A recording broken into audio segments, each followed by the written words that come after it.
So back in June, once we had been doing all of the emergency meals for kids, we decided that we needed to start doing meals or some kind of food for the general public. The people that were really impacted by COVID, by the shutdown, people that didn't have access to food because they had to pay their rent or they had to pay their childcare. We started to do the pop-up mobile pantries at the East Y and at Leopold. We then also added the mobile food pantry here in Sun Prairie at Westside Elementary, which then became our third and our largest mobile pantry here.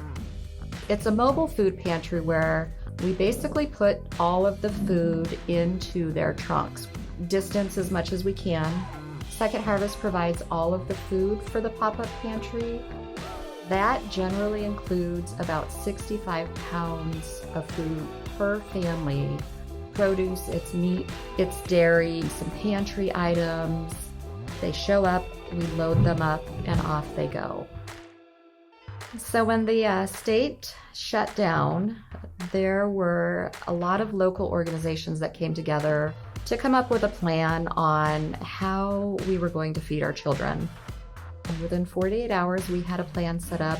We partnered with the Sun Prairie Community Schools and the City of Sun Prairie Neighborhood Navigators, and they were able to provide other supports to the families.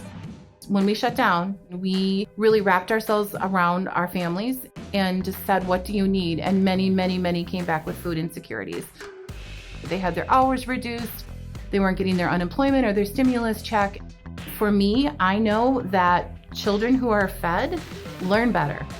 We can take food insecurity off of the plate of some families and some parents, and the mobile food pantry definitely fulfills that need. You can think of one family, she's a single mom of 4. Her vehicle isn't working, and so my friend George is actually doing a delivery to their family right now. We've got folks in our neighborhoods that, due to transportation restrictions, are unable to get to the food pantry. So we take the food from here and we actually deliver it to their home.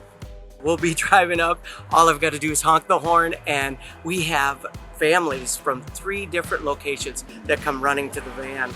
At the 3 pantries combined, we have served over 2,700 families, and that equates to more than 200,000 meals. So I get to see some families, kind of check in with them, and also know that they're going to have enough food for the next few days. The YMCA is a critical part of being able to feed kids in our community. I am so grateful for my volunteers. Thank you. Thank you. Thank you so much.